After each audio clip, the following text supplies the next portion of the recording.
الفاتحة إلى حضرة النبي محمد صلى الله عليه وآله وسلم، ثم إلى حضرة الشيخ الدين العلي شيخنا عبد القادر الجيلاني، ثم إلى حضرة الشيخ الحبيب علي بن عبد الرحمن الحبشي، ثم إلى حضرة الشيخ الحبيب علي بن حسين العطاس، ثم إلى أبي المحبوب حضرة الشيخ ويدي هاجي محمد شافعي هلامي بن محمد صالح رائدي وأصولهم وفروعهم ومشايخهم، ثم إلى جميع الأولياء الله وأصفياء الله والعلماء والصالحين أينما كانوا وحلت أرواحهم، خصوصا إلى مصنف هذا الكتاب العالم العلامة الشيخ الشريف السيد الحبيب عبد الله بن علوي بن محمد الحداد وأصولهم وفروعهم ومشايخهم، ثم إلى جميع الواقفين في هذا المسجد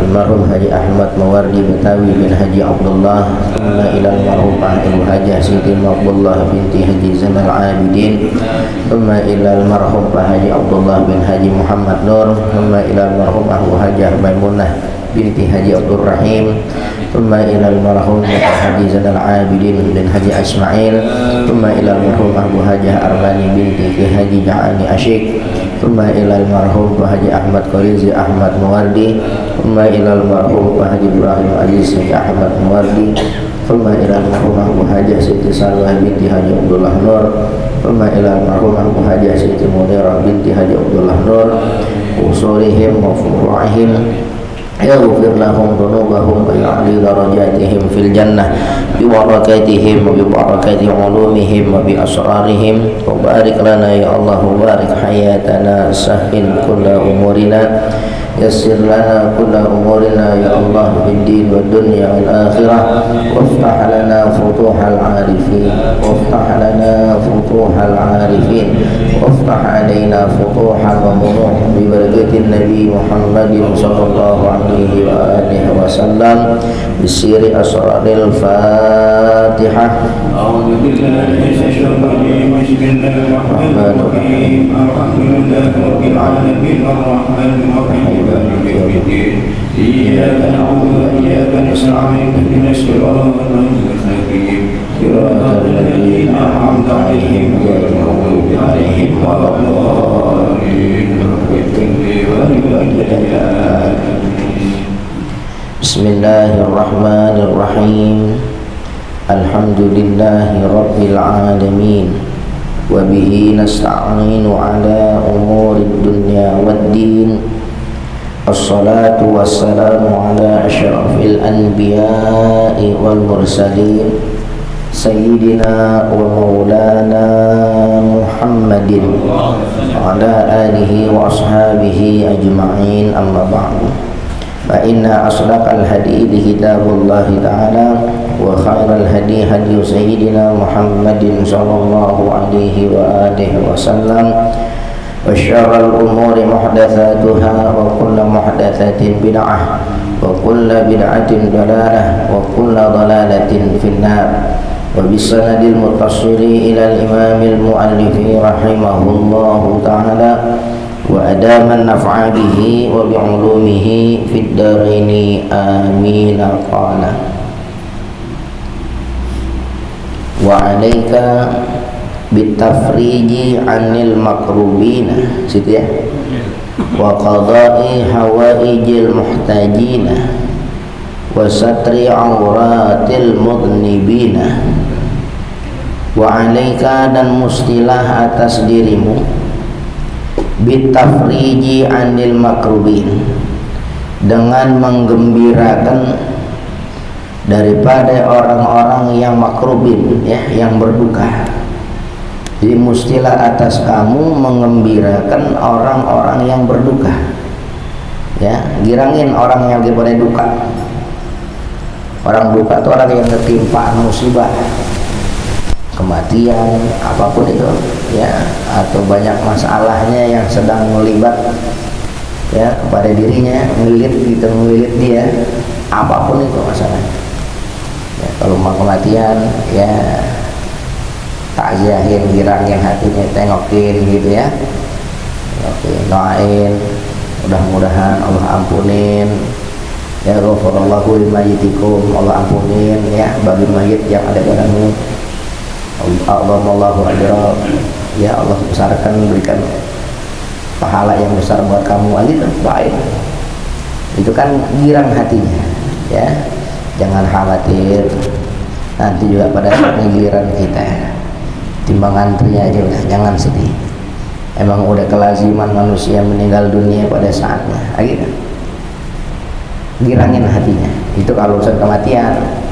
Kalau urusan yang lain, kesedihan umpama, kenapa sedih mulu sih? Iya, ini udah sampai tempo waktunya, kontrakan belum bayar, lu tagih mulu, gitu. Begitu belum kelihatan. Kalau kita bisa, ya tolongin gitu ya, tolongin bagaimana caranya juga, ya sebisa-bisa kita, ya. Jangan malah kita kasih wejangan, ya kontrakan belum bayar lagi, ya langsung pakai kontrak. Hidup tuh jangan susah-susah benar, gitu. Jangan gitu, orang nanti jadi nggak kebahagiaan gitu ya. Makanya orang-orang yang sedang kedukaan bitafrij ya, dengan menggembirakannya.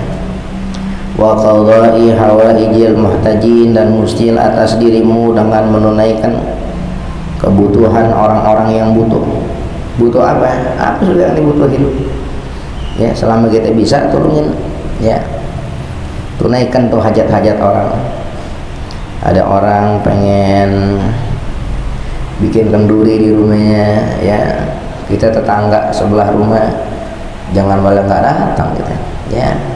Hajat dia apa nih kira-kira?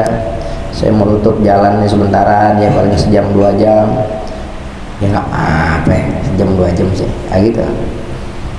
Artinya jangan sampai orang punya hajat kesusahan gara-gara kita, ya. Khusus orang-orang Islam, saudara-saudara kita, juga hajatnya gitu, tolongin. Kita tanya, apa yang lagi sedang bikin kamu susah saat ini, ya. Kita bisa bantuin. Kalau nggak bisa bantuin, ya jangan nyusahin gitu, ya. Makanya kan orang Islam itu dikata begini, khoslatani la syai'a afdalu minhuma al-imanu billah, gitu ya, wa nafmu bil muslimin. Jadi ada 2 hal tuh pada orang Islam, tidak ada perkara yang lebih bagus dari 2 hal yang ada pada orang Islam itu. Yang pertama al-imanu billah, iman sama Allah Ta'ala, ini jelas mutlak iman. Yang kedua wa nafmu bil muslimin, ya, berikan kemanfaatan buat orang-orang Islam. Berikan kemanfaatan itu kan kalau emang dia punya harta, ya bil mal, dengan harta, ya. Orang susah kita tolongin dengan harta kita, ya. Kalau harta kita nggak punya, umpama dengan apa, ya, biljah, dengan pangkat kita punya pangkat gitu. Orang mau kerja, kita punya link yang banyak gitu, kasih tahu aja, ada sana tuh lagi perlu kerja itu. Terus gimana caranya? Ente datang ke sana, sebutin nama anda, nggak apa-apa, gitu. Kita punya jah. Sekarang kan dia nggak punya jah, nggak punya pangkat apa-apa gitu, bisa nggak bikin kemanfaatan? Bisa. Dengan apa? Ya kalau bisa dengan nasihatin yang bagus-bagus. Seumpama dia nggak punya juga nasihat yang bagus-bagus gitu, ya, harta nggak punya, pangkat nggak punya, apa namanya, nasihat juga nggak punya, bil maqal nggak bisa, dia ngucapin nggak bisa, ngomong nggak bisa. Kasih manfaat orang dengan apa? Kasih manfaat orang dengan tenaga, ya, dengan tenaga. Umpama ada orang pengen bangun rumah, ya, kita punya tenaga, tangga kita turunin dah, biar kita gotong-gotong ngecat juga, nyapu-nyapuin jalanan, nggak jadi masalah, manfaat buat kita, sebab kita punya tenaga. Kalau punya duit sih kita bayarin orang buat bantuin dia. Kita nggak punya duit, tenaga punya, bantuin. Nah sekarang umpama duit nggak punya, ya, pangkat nggak punya, nasihat dengan kalamnya dia nggak bisa, tenaga dia nggak mampu, apa yang bisa dikasih manfaat? Masih bisa nggak kira-kira? Dengan apa? Hah? Doa. Doa, dengan doa silakan saja. Ini berdoa dia nggak bisa juga, saya nggak ngerti caranya doa gitu. Masih bisa nggak sih manfaat sama orang? Dengan apa? Senyum. Boleh dengan senyum. Di senyumnya susah. Senyumnya susah gitu, di maksudnya senyumnya susah. Kira-kira masih bisa nggak sih manfaat sama orang? Dengan apa? Sekurang-kurangnya kita nggak bisa kasih manfaat buat orang lain, jangan bikin susah orang lain gitu dah. Jangan bikin susah orang lain itu suatu kemanfaatan. Iya, jangan susah deh. Kalau mau kita nggak bisa bantuin, jangan bikin susah gitu. Itu termasuk menunaikan hajat orang-orang yang berhajat gitu. Wasatri auratil mudnibin, dan mestilah atas dirimu menutup aurat orang-orang yang berdosa. Ini mana aurat di sini bukan kayak aurat dari pusar sampai lutut, bukan aurat yang seluruh badannya kecuali muka dan telapak tangan, bukan itu. Tapi aurat di sini maknanya aurat aib. Ya. Tutupin aib-aibnya orang-orang yang berdosa. Kalau kita tahu ada kedosaan orangnya, Allah nggak bongkar tuh aib orang yang punya dosa itu, jangan kita bongkar. Itu ngomong kemana-mana, si Fulan sih lagunya doang dia begitu, orang nggak tahu aja dia begini, ya gitu jangan. Ya, jangan kita kayak gitu. Tapinya kalau kita ngomong gitu ngebongkar aib orang-orang yang berdosa. Hati-hati tuh bahasan yang lalu. Lam yamut hatta yubtala bihi. Kalau kita suka nyebarin aib-aib orang, walaupun kita tahu tuh orang punya dosa gitu, ditutupin dosanya biar orang nggak tahu. Terus kita lihat orang nggak tahu, emang sebabnya Allah nggak bongkar. Kan yang termasuk sunatullah itu kan Allah Ta'ala kan nutup aib orang. Nah Allah nggak bongkar, kita coba-coba bongkar. Ente nggak tahu dia lagunya doang kayak begitu, saya yang tahu deh. Enggak ada tahu aja, jangan begitu. Itu namanya termasuk ngebongkar aib orang lain. Dikatakan mudnibin punya dosa, emang kita nggak punya dosa?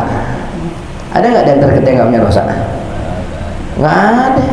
Kita karena bisa mulia, bisa bagus di hadapan orang, sedangkan kita ini termasuk minal mudnibin, termasuk orang yang punya dosa. Apa sebabnya? Karena Allah tutup aib kita. Coba kalau Allah bongkar aib kita, dia mah lagunya doang, pakai pici, pakai pokok, pakai sorban. Saya yang tahu. Saya pernah lihat dulu dia lagi begini bukan sama kita. Itu kan namanya ngebongkar aib orang. Kalau kita nggak bongkar, Allah nggak bongkar. Kita bongkar. Siapa kita? Hati-hati ya, yang tukang sebar-sebar kayak begitu. Yang kemarin tuh ya, lam yamut hatta yubtala bihi. Khawatir gitu ya, nanti nggak sampai sebulan dia mati, dia bakal ditimpa, diuji dengan apa yang diomongin itu. Gitu. Jadi saya ingat itu tuh ya, apa ngomong tuh, ada orang ya kan susah gitu ya, dilihat diminum susu anjing, ada anjing udah diperes susunya itu diminum, dibubar orang di sini minum susu anjing. Susu anjing itu orang yang ngomong gitu kan itu nggak akan dia mati kecuali dia bakal merasakan apa yang diomongin itu, walaupun dia nggak tahu. Orang bakal minum susu anjing walaupun dia nggak tahu gitu, dari jalan mana aja dia bakal ngerasain apa yang dia omongin ya. Jadi innal bala muwakkalun bil mantik, kadang-kadang gitu ya, ujian bala tuh datang dengan sebab omongan kita. Jangan sembarangan ngomong. Kadang-kadang kita ngomong begini, nanti kita bakal ngerasain apa yang kita omongin gitu ya. Makanya tutup dah daripada aib-aibnya ya, aurat-auratnya orang yang berdosa. Wa qala alaihi salatu wassalam, dan telah bersabda Nabi alaihi salatu wassalam, man yassara 'alal mu'sirin, siapa orang yang mempermudah atas orang yang kesusahan ya, siapa orang yang mempermudah atas orang yang kesusahan, yassarallahu alaihi, niscaya Allah akan mempermudah atas dirinya. Siapa orang yang memberikan kemudahan atas orang yang kesusahan, kesulitan, maka Allah akan memberikan kemudahan atas dirinya. Kalau kita punya pengen gitu urusan itu gampang, makanya gampangin urusan orang yang kesusahan gitu. Jangan nyusahin urusan orang, digampangin gitu ya, digampangin. Wa man satara musliman satarahullahu fid dunya wal akhirah. Dan siapa orang yang menutupin akan orang Islam, nutupin aibnya, ditutupin sama dia. Ya, aib orang ditutupin sama dia, nggak dibongkar, nggak disebar, ditutup aib orang. Dia tahu, udah cukup. Sebab ada kekhawatiran kalau kita tahu aib orang lain, ya akan katakan bahasa kasarnya itu kita tahu kebejatan orang, gitu. Terus kita ngomong kemana-mana. Bisa nggak pada saatnya orang yang bejat itu dia tobat oleh Allah Ta'ala, diseselin, ditangisin apa yang telah diperbuatnya? Bisa nggak begitu? Bisa. Kita ngomong kemana-mana kejelekan dia. Gitu. Makanya kalau sampai aib-aib diri itu, aib orang, jangankan aib orang lain, aib sendiri tutupin nggak bisa. Dulu saya tukang copet, dulu nggak usah ngomong gitu. Kalau orang nggak tanyain sih, kecuali lagi diinterogasi mau polisi baru ngomong. Kalau enggak mau kita buat apa ngomong? Lagi asik-asik ngopi ngomongnya begitu. Dulu saya pernah ngebunuh 4 orang, saya kabur. Jangan begitu, orang jadi takut. Ya cukup lah. Kalau Allah nggak bongkar aib kita, jangan bongkar aib sendiri, apalagi aib orang lain. Itu tutup, jangan. Nah, siapa orang yang mau nutupin akan aib seorang muslim, maka Allah tutup atas dirinya, ya, akan aib itu fid dunya wal akhirah, baik di dunia dan di akhirat. Allah tutupin aibnya. Aib orang yang suka nutupin aib orang nggak Allah buka, di dunia nggak dibuka, di akhirat nggak dibuka. Di dunia Allah nggak jadikan hina orang tersebut di hadapan orang lain dengan sebab aib dirinya. Di akhirat Allah nggak bongkar aibnya, dilupain aja tuh. Seolah malaikat hafazah dibikin lupa sama Allah Ta'ala, kayak nggak pernah nyatet keburukan dia gitu. Makanya dari sekarang deh kalau kita tahu aib orang tutupin aja lah. Jangan pakai kita bilang ini buat ente aja nih ya, jangan bilang siapa nih ya, anda tahu lah, jangan gitu. Sama aja gitu. Nanti dia tahu sendiri. Dia ngomong lagi sama persis kayak kita bilang, ini anda tahu nih, cuma buat ente aja. Lama-lama banyak juga orang tahu. Ya, jangan tutupin aja. Jadi kadang-kadang emang mulut kita nggak ketahanan. Asal mau ngomong tetap aja dah, nggak jadi.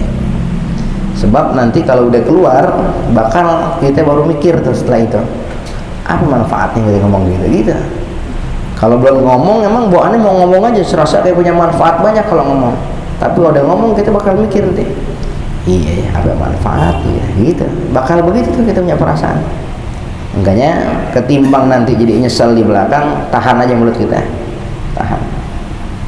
Sama perihal-perihal yang lain tuh kayak tasmi', ya apa, suka ngedengerin kebaikan diri sendiri orang lain gitu.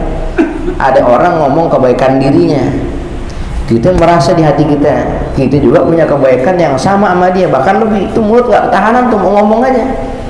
Anda juga pernah begini kan? Gak usah mau ngapain, mau dipuji orang, rusak dong nanti amal kita kalau pengen dipuji gitu ya. Udah diem aja. Gak mesti orang tahu kebaikan kita, gak mesti orang tahu gitu. Ada orang gelisah kalau belum ngomong kebaikan dia, gelisah gitu. Dia pengen berusaha nahan, pengen dia tahan, nggak kemampuan gitu, sampai pingsan. Karena emang di kebiasaan ngomong, kalau dia nggak ngomong tuh rasanya nggak enak badan, sampai pingsan.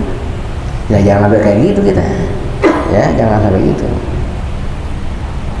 Tasmi, ya buangannya pengen ngasih dengar kebaikan diri kepada orang lain, pengen orang lain tahu kebaikan dirinya, nggak bagus.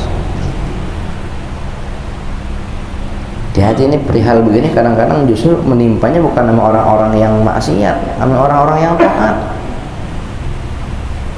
Di orang taat, sembahyang nggak boleh putus, sembahyang nggak boleh tinggal, bahkan puasa sunnah dijalanin, dilakonin, penuh ibadah dalam dirinya. Ini justru kadang-kadang menimpa orang-orang yang begini nih, hati-hati. Nanti pada saatnya timbul dalam hatinya nih, orang nggak tahu aja ini kampung aman gara-gara saya nih, begitu. Dia timbul begitu, bisa rusak tuh. Pokoknya kalau kita lagi bacain kitab Minhajul Abidin tuh, perihal-perihal yang kayak begitu, kita ngerasa kayak ditelanjangin ini. Nah itu bukan orang maksiat, orang soleh, rajin sembahyang, rajin puasa, timbul perasaan kayak begitu, jadi rusak nanti, gitu ya. Timbul rasa ujubnya, timbul rasa tasmi, pengen orang lain tahu kebaikan diri, gitu. Jadi, wa man farraja an muslimin kurbatan min qurabid dunya, ya, farajallahu anhu kurbatan min qurabi yaumil qiyamah.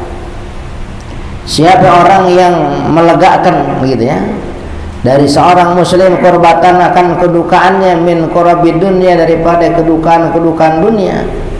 Siapa orang yang bikin lega, yang girangin, yang enakin daripada seorang muslim akan kedukaan dirinya daripada kedukaan dunia. Kan banyak tuh kedukaan dunia, dilegain sama dia, dibikin enak, dihibur sama dia, ditolong sama dia. Maka ganjarannya apa? Ganjarannya farajallahu anhu qurbatan min qurabi yaumil qiyamah, niscaya Allah legakan daripadanya akan kedukaan dari kedukaan hari kiamat. Kedukaan dunia nggak seberapa susah ketimbang kedukaan hari kiamat. Kita nanti di hari kiamat tuh ribuan tahun dicuekin Allah Ta'ala, dicuekin, nggak disuruh ibadah, nggak disuruh ini, dicuekin, kita bingung sendiri nanti mau ngapain. Nggak dikasih kewajiban tugas ini itu nggak, tapi bingung kita. Nanti di situ orang bagaimana amal dunianya, orang bingung. Tapi orang yang suka ngelegain urusan orang di dunia, nanti Allah gampangin urusan di hari kiamat, gampang, enak aja. Kalau umpama Allah janjikan ada naungan, ya, yaumal la dhilla illa dhilluh, di hari tidak ada naungan kecuali naungan Allah, insya Allah termasuk kita orang yang dapat naungan pada saat itu. Kenapa? Di dunia kita udah punya amal cakep, suka ngelegain kedukaan orang, suka ngenakin kedukaan orang itu. Orang lagi sedih, lagi susah, sabab kita jadi senyum, sabab kita jadi girang, gitu ya. Gitu. Makanya nanti Allah Ta'ala akan kasih kegirangan buat dia tuh di hari kiamat. Itu lebih besar, ya, lebih besar kemanfaatan girang di hari kiamat di akhirat timbang kegirangan di dunia.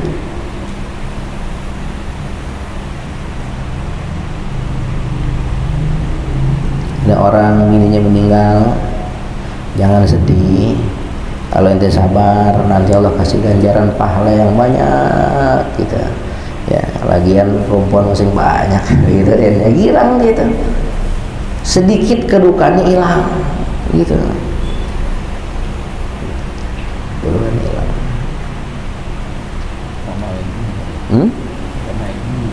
Iya. Iya, ada keutamaan-keutamaan. Orang laki, orang perempuan yang tinggal pasangannya itu kan kalau disabar ada keutamaan gitu ya, macam-macam itu. Kita bikin tenang hatinya, bikin girang. Aneh tahu ente sedih, jangan ente bini atu-atunya. Aneh yang bini 3 aja mati 1, sedih juga. Udah ente sabar aja deh, gitu ya. Ente sabar aja deh. Itu kan bagian ngegirangin. Orang bisa senyum gara-gara gitu tuh, gitu. Bisa senyum. Iya. Gitu.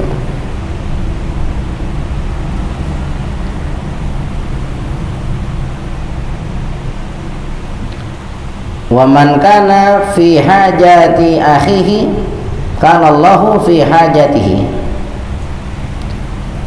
Ya. Dan siapa orang yang adalah dia fi hajati akhihi, di dalam hajat saudaranya. Siapa orang yang adalah dia di dalam hajat saudaranya, ya. Karena Allahu fi hajatihi, adalah Allah Ta'ala pada hajat dirinya. Apa maknanya? Siapa orang yang ada di dalam hajat saudaranya. Artinya apa? Kalau saudara punya hajat, ada dia yang bantuin. Saudaranya punya hajat, ada dia yang nolongin. Saudaranya punya hajat, ada dia yang mudahin kita. diambil bagian daripada hajat saudaranya, dia gampangin, dia mudahin, dia tulungin pada hal-hal yang bagus, bukan hal yang negatif gitu. Bukan ada orang saudaranya punya hajat dia yang nyusahin, saudara punya hajat dia yang ngerusakin aja, bukan. Tapi dia yang tulungin, dia yang bantuin, ya, dia yang mudahin pada hajat-hajat saudaranya. Apa ganjarannya? Ganjarannya kanallahu fi hajatihi, adalah Allah Ta'ala di dalam hajat dirinya. Allah yang bakal tolong hajat dia nanti. Ringan hati. Ringan hati. Ringan hati. Ya, ringan hati, ringan tangan. Kalau ringan tangan apa itu? Senang membantu ya, gitu. Bukan gampang ngebuk gitu. Tapi dia senang bantu saudaranya, ya, dengan judnya dia, kedermawanan dia, dengan kesaksiannya dia. Hati dia nggak harapin imbalan. Ente baik bener sama orang. Iya kan, ntar kalau anda punya hajat dibantuin juga. Dia kalau bantuin gede loh, nggak kurang, nggak begitu. Karena emang keikhlasan dirinya, dia pengen bantu orang lain dalam hajatnya, maka nanti Allah ada di dalam hajat dirinya. Apa yang dia dimauin, Allah gampangin, Allah kasih, Allah tulungin, Allah legain, kayak gitu. Mudah-mudahan termasuk kita orang ini ya, orang yang bisa ngasih manfaat dalam hidup kita. Maka nanti Allah akan kasih banyak kebaikan kepada kita, insya Allah. Insya Allah. Wallahu fi aunil abdi maka nal abdu fi auni akhihi. Dan adalah Allah Ta'ala ada di dalam menolong hambanya selama adalah hamba tersebut fi auni akhihi, dalam menolong saudaranya. Ya, Allah itu ada dalam pertolongan kepada seorang hamba, ya. Allah itu menolong seorang hambanya selama hamba tersebut masih mau nolong saudaranya. Makanya kalau saudara kita nih, ya bukan hanya yang serahim, bukan hanya yang kerabat, saudara muslim, ya, al muslimu akhul muslim, gitu ya. Kita kan orang muslim saudara, ya, tulungin hajat-hajat orang, apa ya aja deh, tulungin. Maka nanti selama kita mau nolong saudara kita, Allah senantiasa ada yang memberikan pertolongan kepada kita. Khawatir kalau kita udah ogah nolong saudara kita, maka Allah juga ogah nolong kita, itu yang repot gitu ya. Tolongin dengan apa ya? Dengan apa aja, sebisa mungkin dari kita, ya, sebisa mungkin. Kalau ada saudara atau tetangga ada cuman bukan maksiat, Kalau dalam maksiat nggak boleh, ya. Ya hajat. Iya. Ya, asalnya maksiatnya jangan deh. Ya, kalau pada perkara-perkara yang mubah masih boleh. Tapi kalau dalam kemaksiatan jangan tulungin, gitu ya. Ya kalau emang dangdut nih gitu ya, nggak jadi maksiat, emang ada nyanyinya aja ya, masih ada kebolehan. Tapi kalau pakai nyawer yang nyanyinya seksi, ya, sampai dibingung pakai baju, akhirnya ya, baju seadanya gitu, ya, baju adeknya dipakai gitu. Iya, yang kecilan macam, akhirnya timbul kemaksiatan. Orang yang bukan mahramnya main colek sana colek sini, main pelintir sana, pelintir sana pelintir sini, kayak sih ingat pelintirnya. Udah gitu nanti timbul malam dikit itu pada minum, pada mabok asik joget nyawer, jangan tulungin yang gitu. Bubarin boleh kalau gitu sih, tulungin jangan, ya. Wala ya ta'awanu 'alal itsmi wal 'udwan, janganlah orang tuh saling tolong menolong dalam apa? Dalam kedosaan dan permusuhan, jangan gitu ya. Kalau 'alal birri wa taqwa, tolong orang, ya, berbuat baik, berbuat takwa, tulungin gitu. Ada orang bikin pengajian begitu, ya, dia pakai jalan kita, Pak maafin nih jalan tuh sebentaran, nggak apa-apa, berapa lama? 2 jam, jangan 2 jam, 2 hari boleh kalau pengajian sih, gitu, 2 hari boleh, gitu.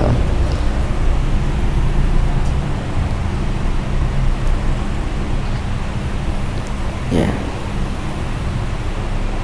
jadi ada pertolongan Allah kepada hambanya selama si hamba itu, ya, masih mau nolong saudaranya. Wa 'alaika bi imatatil adza min tariqil muslimin, ya, dan musilah atas dirimu bi imatatil adza, ya, dengan menyingkirkan gangguan min tariqil muslimin, dari jalannya orang Islam.